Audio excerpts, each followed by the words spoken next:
Hello everybody, MACK here, and wow, honestly, that's all I can say about this game right now. So, I was able to pick up both the Nintendo Switch and The Legend of Zelda Breath of the Wild at launch. And let me say that when it comes to gaming, March 3rd, 2017 will go down as one of the best days of my entire life. So I would like to start off this review by talking about the story. So the game starts off with Link waking up in the Shrine of Resurrection after being asleep for 100 years. So after getting the Sheikah Slate, going out to the Great Plateau and reactivating the Great Plateau Tower, Link soon finds out that this world is about to face its end because of the sealed Calamity Ganon in Hyrule Castle. He also finds out that Princess Zelda is still alive from 100 years ago and is keeping Calamity Ganon sealed in Hyrule Castle, but she doesn't have long before he will break free. Now, I don't want to talk about what actually happened 100 years ago because I don't want to get into spoilers too much. There's one thing I find very interesting about the story, which is that most of it doesn't actually take place in the present. Most of the main plot points actually are things from the past that Link finds out. I think the way you find out more stuff about the past is very interesting and works incredibly well. You see, in order to get more memories, you actually have to go to the locations on the map where they happened. It actually works incredibly well with the overall theme of exploration in this game. The only flaw with this system is that you can get the memories in any order, which is fine, but the memories are obviously made to be watched in order for the biggest impact. I would also like to mention that there are a few things ripped right out of Majora's Mask.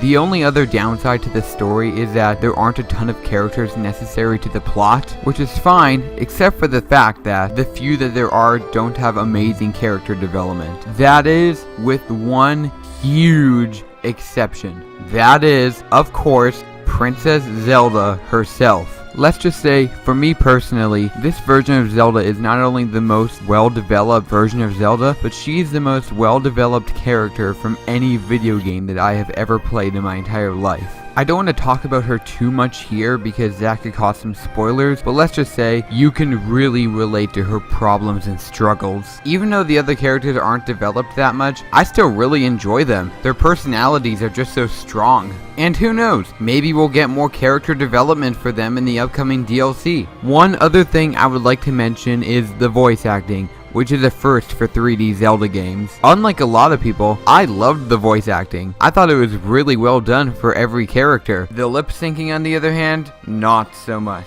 It's not as bad as, say, the lip syncing for Kingdom Hearts, but that doesn't mean it's good. So next, I'm going to start talking about the graphics, and let me just say that they are stinking gorgeous. This game has a bit of a cel-shaded look to it, and it just looks amazing. I mean, sure, it doesn't look as realistic as something like Uncharted 4, but the art style is so amazing that you don't care. Even though the graphics are amazing, I do have a couple nitpicks. The main problem is that the game frame drops sometimes, and it's not even really a problem, it's just something I thought I should mention. And there have been a couple times where the game will literally be running at 0 frames per second for a couple of seconds. Luckily, it has only happened a couple times in my over 70 hours of playing this game. Plus, a lot of the frame dropping and frame stopping has been patched up in the last few months. I would also like to add that the game doesn't really frame drop or frame stop at all on handheld mode. It's only on TV mode. Other than that, the game runs at 30 frames per second. So overall, Nintendo did a fantastic job with the graphics. So next, I'm going to talk about the controls, and oh my goodness, they are just flawless. The controls are different than the ones in other Zelda games, so if you just finished playing something like Wind Waker or Majora's Mask, it may be a little bit hard to get used to the controls, but trust me, it doesn't take very long.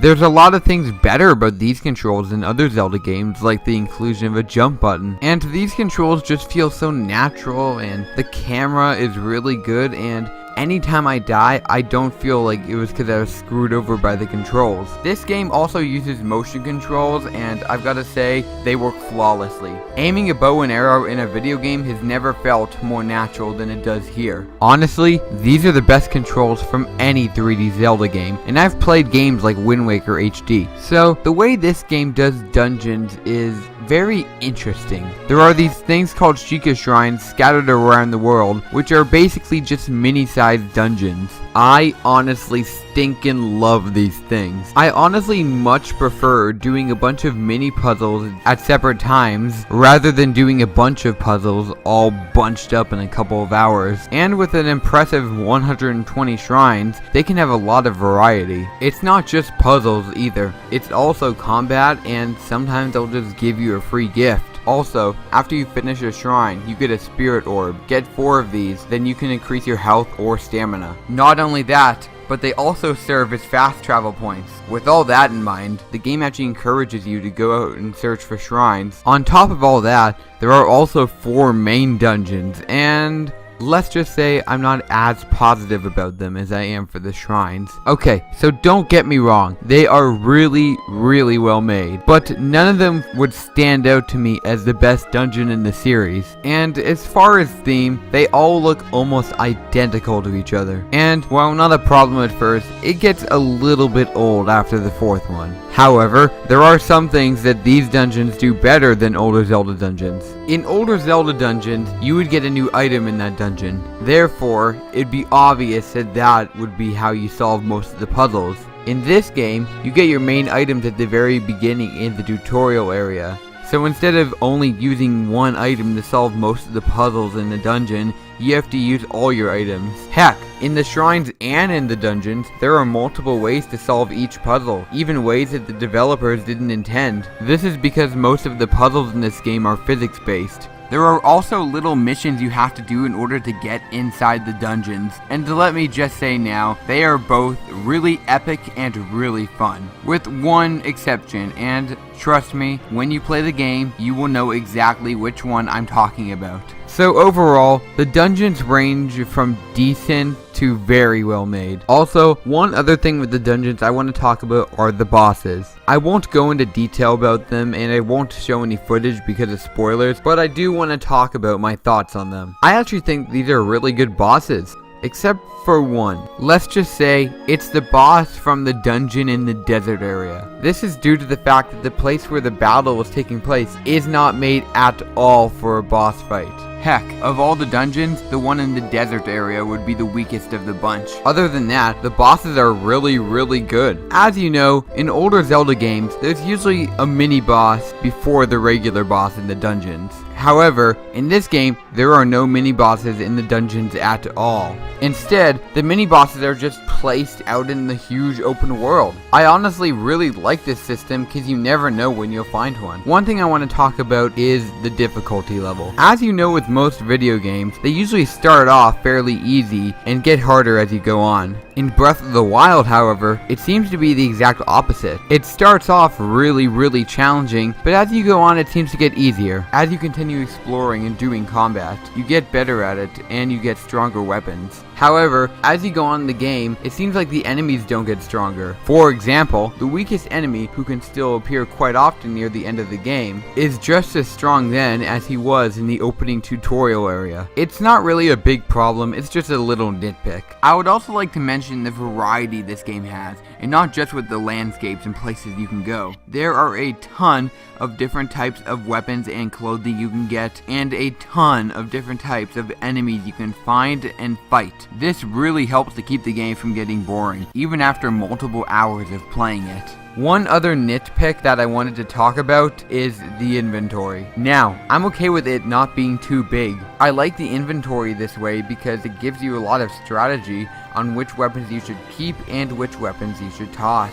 My main problem is when you open a treasure chest and it says your inventory is too full. Instead of giving you the option to toss out a weapon, it just tells you your inventory is too full. This means you have to go back to the inventory screen, get rid of your weakest weapon, and then open the chest again. This can and will become a problem for one single reason. Your inventory is constantly filling up. Even though it does get annoying, it's not even close to a detriment to the game. It's more of a nitpick than anything. Also, considering how huge this world is, load times are really good. Despite this, sometimes they can feel long and drawn out. The only reason it's like this is because of how many game overs you can get. Even with that in mind, loading times are great nonetheless. Now, we have one last thing to talk about, and I've been saving best for last. Before I start talking about this last subject, I would like to say that I have never played any big open world games like Skyrim or Far Cry. So with that in mind, this game is kind of my introduction to that genre, and man, what an introduction it is. If there's one thing that this game nails flawlessly, it is the open world aspect. In this game, you can practically go anywhere you want. In most Zelda games and most video games, to be quite honest with you, I just try to get the story done. I don't go exploring or searching for collectibles unless I know for sure I'll be able to find them. However, this game is the major exception. It is extremely rare in a game when I decide to go out and explore the world instead of advance the story. Heck, it was a long time till I decided to finally go out to find the dungeons. Not only that, I explored a lot even before I even knew about finding memories. Also, if you don't want to, you don't even have to do the dungeons before you go to the final boss. Yeah, right after the tutorial, you can go straight to the final boss if you want to. Of course, I didn't try that, but I find it very interesting that you can if you want to. And unlike other Zelda games, you can do the dungeons in any order you want. And overall, the world in this game is just huge. And what's great about this huge open world is that there's a lot to do in it. It's not just a huge empty sandbox. There's actually a ton of stuff to do here. Over 100 shrines to find, over 900 Korok seeds to find, and a ton of side quests. And heck, some of the shrines can only be accessed by doing certain side quests. There's also a ton of variety within this world. It's not just big grassy fields, there's also deserts and snowy mountains. And you can climb any mountain you want. It's kind of neat to look way into the distance and think, I can actually go there. And once you're finally able to leave the Great Plateau, there's just something really magical about being able to go to the rest of this huge open world and just know that you can explore any part of it you want. A lot of the times when I was heading to the dungeons, on the way there I would see something I wanted to go explore and then I would completely forget about the dungeons for a while. Also, I love that this game will autosave for you, because sometimes when you're exploring you forget to save. So overall, The Legend of Zelda Breath of the Wild is not only the best Zelda game ever made, it is the greatest game I have ever played in my entire life. So, with that in mind, it shouldn't come to any surprise at all that this game gets a 10 out of 10. Sure, there are a couple nitpicks I had, but those are just nitpicks. The ratio of good to bad is like 1,000 to 1. Thank you so much for watching, and I'll see you next time.